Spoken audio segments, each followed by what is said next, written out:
So it's my pleasure to introduce Reverend Sue Miller-Born.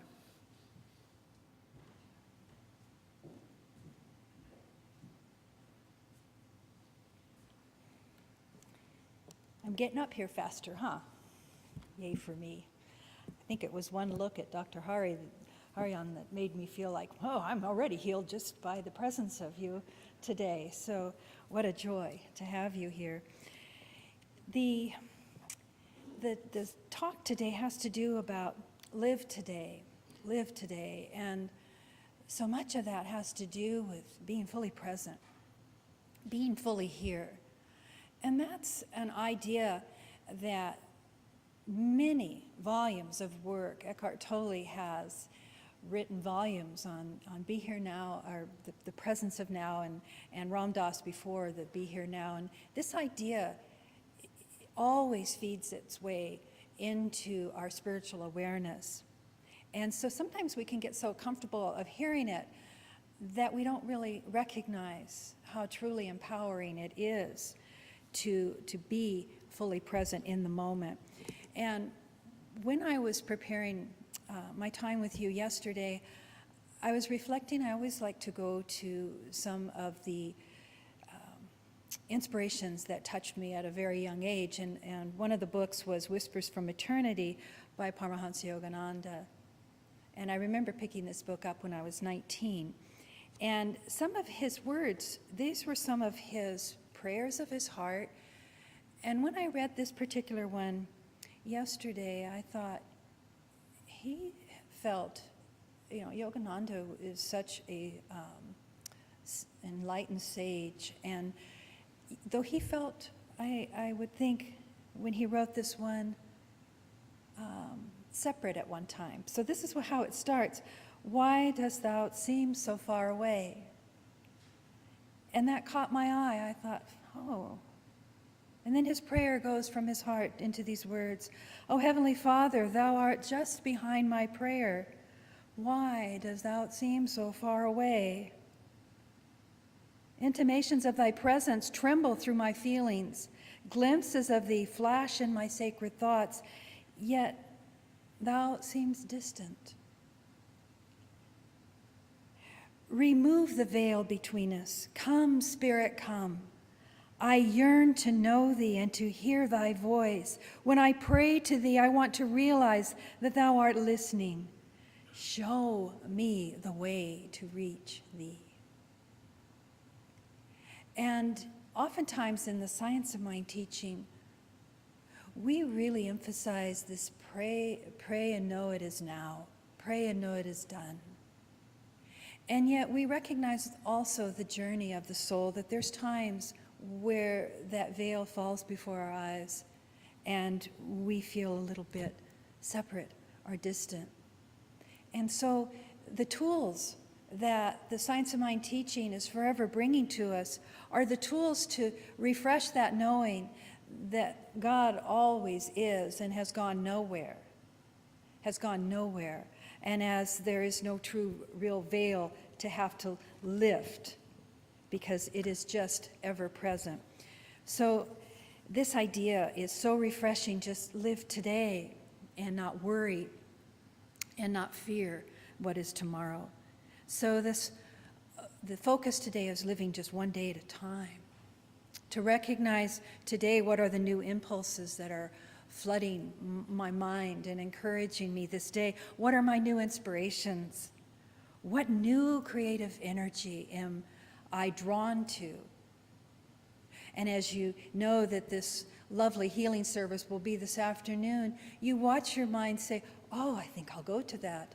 And then you start to watch the things start to keep you from that by saying, oh, but I didn't do my laundry, I was going to vacuum, and I still haven't mowed the yard. You could start putting all of the details of your experience of daily living that we create in order to have order in our life. You can start to put those before that inspiration to say, I think I'll show up today. And it happens very quickly, very innocently. So God is all that there is. God is here today. God is showing up as this beautiful man offering his heart from across the world to our hearts today here in Reading. So this is what's happening in life right now. and you have the privilege to be here. So God is, and then there's this personal decision to just wake up right now. That this God mind that we live in, this God knowing, this God intelligence, this one intelligence, this universal truth is complete right now and is not divided in any way. So the practice today in the meditation was to close your eyes and immerse yourself in the presence. That's what that was. And I love it because it's like a gentle blanket when you're resting at a nap and someone sees you and they come over to you and they lay a blanket over you to comfort you even more. And that's what that sense of layering is as we recognize, as we go into the depth of our soul, that peacefulness of anointing our body with that personal inner divinity and awareness of the one. So in this idea that God is all that there are these attributes of God that are always present. They're in you right here, right now, and you need to rest in that goodness. You need to rest in that love, the beauty, the truth, the order. When we can take that in, when we can draw into that breath of that knowing, it's so refreshing because there's, again, nothing that we need to wait for, nothing that we need to worry about, nothing that we need to fear. And as I've been progressing in the healing of my foot, I've had a lot of revelations, ones that surprised me. And the doctor took these hideous long pins out of my feet about a week ago, last Friday, and they were, I go like this, but 4 or 5 inches, but they were big pins, and of course I got a big foot, you might be thinking. Okay, but still, they took the pins out, and I thought, yeah, the pins are out, I'm really set free, but then that was also, they took out my stability. So then I was on another level of pain that I wasn't quite prepared for. And then the doctor says, now you must just get your foot into a shoe and start to do what feet do. And I said, I promise, doctor, I promise, because I am so privileged to have my feet healed, and thank you for doing all this work. And then I got home and I thought, okay, I'm just gonna, that doesn't just happen. That second toe said, no, you're not. That hurts, doesn't it? And so then all of a sudden I started walking around with this guarded body, and I had to return to work, and every hallway seemed twice as long at Shasta Regional. I think they did some construction while I was gone because everything was like, seriously, the cafeteria? And I would, just start to reinvent my experience at the hospital to make everything short. And then I started realizing, you know what I'm doing? I'm really contracting into the second toe. This second toe has suddenly become my God. And behind that experience was a whole lot of fear of the what ifs, or the how to, and this energy. And then something happened as I was doing some spiritual work yesterday morning, and then I wandered into this room where I like to sit and pull from, just to sit and say, what will inspire this message today? And then you pull from the bookshelves. And as I glanced, because the talk is all about living today, and then I looked up at the bookshelf and I thought, I have just pictures of my children, all young. And so I started just experiencing my past. You ever done that? You just start living into the past. You're supposed to be paying attention to something that's happening in the present moment, but I started dwelling, look at them then. And then I fell upon a picture of me, just little, with my other sister, and we were holding a little puppy. And she's looking directly into the camera, and she's always been real directed into life. And sure enough, I had that, Patty, you could appreciate this, but I had that spaced out look. I'm just holding on to the puppy, and I'm looking off into some direction. And I thought, and I picked up that picture, and I stared at it for a long time, and I said to myself, look who you've become. Did you have any idea that you'd have the privilege to talk with people and to hold hands on a spiritual journey? And did you know that you'd be discovering God every day in your life for the rest of your life. And then I looked at the little person's shoes and I said, did you know that your feet would be on quite a journey? And the feet were all tied up in a little Oxford type shoe. And I thought to myself that I could feel this connection of that little person's foot charging down into my own foot in that moment. And then I stood up and I thought, you know what, I think I can stand up. And so I took off all the dressings and I'm standing there and I'm going, I can stand. I know you're going, well, so can you. I mean, you're going, no big deal. But when you've been gimping for a long time and suddenly you put your foot down into the earth, it's that yogi in me that loves that pose of Tadasana, and I'm in the mountain and I'm grounding down deep and that second toe goes, take me with you. And I just ground it down and the big toe and everything just plants down and I thought, they're alive. They are serving me. And it was just such a moment of exhilaration.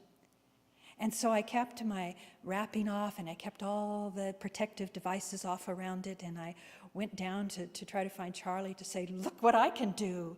And I was just so proud of this sense of walking in my foot. And then I have one of the readings with Dr. later and I don't know if I need my birth certificate, but I went to find it and look at these little feet. They're actually so big they don't even fit into the square that they leave. But I sat there and I went, oh my God, there they are. And they're in their innocence before they ever had any surgery, because I started having surgery when I was really young. And I just got so excited about my feet. Okay, I'll move on. It's just that idea, that intimate and that personal connection, you see, it happens that way. It happens that beautifully in your life. So many people struggle saying, what is my purpose? What am I doing? And it is just so gentle just to stay awake and to serve the self in such a way that you don't burden yourself with these voices of being less than, but recognizing always that you're so much more than. And so that intimacy, that sense of connection to the divine was something that I realized was so close to me as my breathing, that moment, fear just disappeared out of me and I was able to really stretch into that zone. So I invite you into the areas of your own life, whether it be a little physicalness that you have been guarding, and let it be something that you suddenly allow yourself just to relax and let the divinity charge that area with the healing source that is ever present. And so the practice, that's your practice this week. The writing of Ernest Holmes for the New Design for Living, he reminds us that what is real, everything that we have experienced is real. It has existed. These are not figments of our imagination. And I love this way he writes this. Today is a continuation of yesterday, and tomorrow will be a continuation of today. So I love my past. I love my future. And I understand they are but continuations of the one unbroken chain of life. But mentally, he goes on to say, we bind ourselves to the past. We bind ourselves to past memories. And we perpetuate that past into what is happening today. We carry these mistakes into the present. We don't allow ourselves to really allow that sense of moving on, letting go, all of that beautiful opportunities to practice forgiveness, to really understand, to dissect these spiritual tools at such a deep level that you're forever changed when you really allow yourself to drink in the scriptures, to drink in the truth of the masters. And for a lifetime, I've carried around a particular joke, and I'm a terrible joke person because I can't ever remember the punchline. But I was proud of myself for this particular one. But then all of a sudden it bubbles up. And I thought, this is what we do. So here's the joke. the gentleman, we'll call him Roy. So Roy was golfing, and he went through the entire day golfing, and he comes home just beat. And Diana says to him, Roy, how was your day on the course? And he goes, oh, it was horrible. He says, George died on the 9th hole. And she goes, that is horrible. And he goes, it was. From then on, it was hit the ball, drag George, hit the ball, drag George. And I thought to myself, what a sick joke to remember all my life. But I also thought, you know what? Do we do that? Do we do that each time we might come and have a course or a class in the center, and we leave so inspired, and then somebody can see, well, how was your week? Oh, it was trying to stay present but drag George. You know, it's this idea of what are we dragging along with us? What are we dragging along with us? It's not funny anymore. It's time to put some of those things to rest, because this is limiting this flow of divinity. This is what the whispers of eternity, this is what Paramahansa Yogananda is pointing to. This is what we allow ourselves to dwell too much in the past, and it inhibits our new idea of what is before us. So when we're turning too much to this past, this vitality ceases to flow. These are words from the Design for Living. We give it the power to stagnate the future because we're repeating all the unhappy thoughts. Now, these are the moments that we're not tending to our spiritual practice, when we're not allowing things just to be as is. So these stories might come up through us as we're sitting in the present moment, and we could be cursing our minds, saying, see, I can't meditate. All this unhappy stuff comes up. Just be with it. Just bless it. Just see the gift for it. And allow yourself to let it serve you in a way that you value your past and you allow it to teach you your lesson, but not let it dictate what is going to happen into your future. And I had this wonderful conversation with my daughter as she was preparing to leave for Cuba. She was doing a musical tour there. And she was, right before she was going to go, she decided to let go of her present work at an optometrist's office. And she had her challenges with the boss there. But she decided to find a way in her life experience to really live her passion. And so she's following her dream, and I just encourage her, and I invite you to encourage my daughter into finding everything that she wants. All of that love will carry her into her passion. But she was sharing with the group that she was traveling with that she was leaving her work, and somebody said, oh, I used to work for that person too 8 years ago. Let me tell you. And Lindy's going, I don't want to hear anything bad. And she said, I don't want to leave it there. I'm just leaving the work. And so Lindy was sharing with me, we both said at the same time, that's that same parable that we have heard many, many times. And in case you have not, I did want to share it with you because it's a powerful little story about the two monks traveling. They come upon the banks of a fast-flowing river, and they meet the young woman that needs to cross. How many have heard that? Have you recalled it many times in your life experience? Hasn't it served you? So for those of you that have not heard this, let it reignite this idea of letting go. Well, these two monks, they met this young woman to cross the current, and she was afraid to do it alone. So one of the monks simply picked her up in his arms and set her safely on her feet on the other side. And then the two monks continued on with their travels. So quite a distance along the way, the monk who had crossed the river alone could not restrain himself any longer, and he began to rebuke his brother. Do you know it is against our rules to touch a young woman? You have broken the holy vows. And the other monk simply answered, Brother, I left that woman on the banks of the river. Are you still carrying her? That is such an important story to remember. Can you put something down, or are you still carrying it? I can reinvent this parable in my life in so many situations. Whether it be disappointed with a friend that seems to be carrying something I wish she'd put down, whether it be myself, my guilt, my shame, my less than way I might have handled a certain situation, put it down. It happened a long time ago. Take up the gift of it, learn what you need to learn, and then simply keep moving forward. So this idea is asking you to really observe in those moments of clear awareness the patterns that you're allowing your mind to just continue to reel, and to allow yourself to recognize, I have a way out of this. There's times that we need to do something about something that's going on in our life. And I find this very intriguing as well.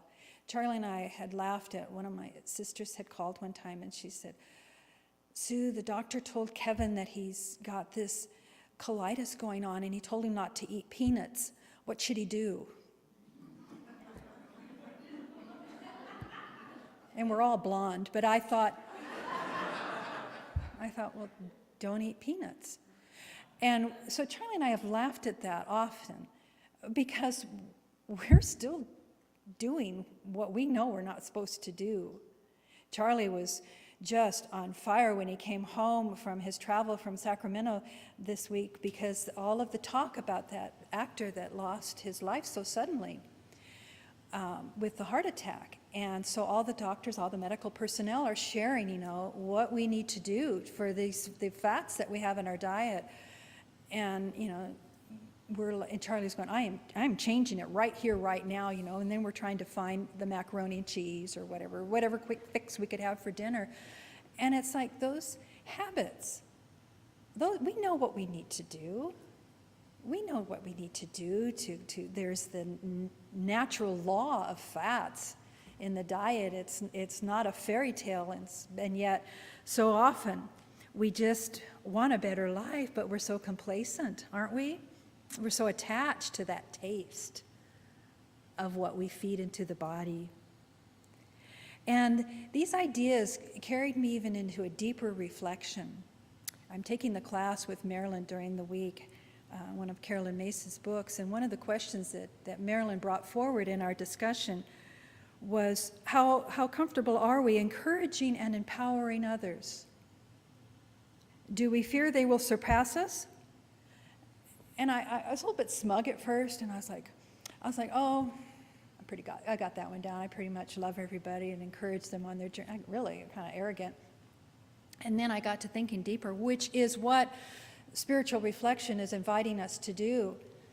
And then I realized where I am disempowering people. And it's usually on Facebook. I get really annoyed when they say, oh, I just did my fruit juicy and now I just ran 10 miles. And I'm like, oh, good for you, turn the page, And I'm thinking, what's with that? Why can't I rejoice in their good and what they're doing for their bodies? It's because I want that so bad for my own self. And yet all they've done is made the choice. They've said yes to an idea of being healthy in this present moment. So sometimes we've gotten a little bit complacent, a little bit lazy, and we've allowed ourselves to be conditioned on behaviors that just allow ourselves to dwell into a comfort zone. But we have a call. We have a call here to live the highest life that we can. That's what this center is about. It's always inviting you to listen to that still small voice. That's what the grace of saying the grace is. It is blessing your food, but that grace before the meal, to be patient, to be wise, to be careful with the foods that you take, and to bless the people that, like the actor that died so suddenly. What a sad loss. And we bless that for bringing to our awareness that we must eat better. We must take care of this physical body. So this innate intelligence, this God intelligence is always, always, always, always present. So the time is right now. So we don't want to retreat into our past and just keep nurturing our habits or daydream too much about the future of how it will be. It's where Nike's got it right. And what is that? Just do it. Right, Willie? Just do it. Drop the just, do it. Yeah, drop the just, do it. Very good. So believe that you have it now. And I want to share with this does not mean that every moment of our lives will be filled with complete happiness, with everything that the heart can desire. However, we should learn to take from each moment only the joy, the lesson, the good that is in it. If we take only the bad, it's not out of this bad that the next moment will be born. Life is often filled with undesirable situations and conditions. And it can become a bed of roses only when we're willing to pick the thorns out of our flesh and throw them away. And that was again from Ernest Holmes. So claim it now. Claim this truth, this knowing of your well-being. Accept it now and don't put it off. And in closing, this beautiful passage from Leonard Jacobson. Is this moment enough? A man was very present one day when he heard God speak to him. Is this moment enough? Asked God. Yes, of course, replied the man. Good, said God, then you may stay. Well, what would have happened if I had answered no? Asked the man. Then you could not remain here. You would have to leave the present moment in search of more. But where would I go? The only place you can go is into the world of your mind. What will I find there? Asked the man. Only empty memories and false promises, replied God, and a future that never arrives. So join with me in the now. This moment is your moment. As we once again so innocently, so willingly journey back into the self, which is always present, which is the God seed, the God self. And we breathe a deeper breath. And we charge our awareness with a sense of integrity and willingness to live this day to its fullest, to recognize all of our journey, all of our footprints have allowed us to travel here, and we ground ourselves into the absolute knowing that this is the day. This is the day of love and truth and beauty. And so our eyes soften, and we no longer reach our hearts out to grasp or grab, but we simply allow our hearts to be open to receive. So all healing is done now. All release is done now. In gratitude of heart, in gratitude of community that supports one another on this path, we simply say, thank you, God, with hearts that rejoice and recognize that that veil has indeed been lifted. And our true companion is that one love, that one source, that one truth. I release these words just knowing each and every one of us is cared for this day, every day. All fear behind us, all truth before us, all love present now, and so it is. Dr. Hari, could you please come and join us and share a few of your words?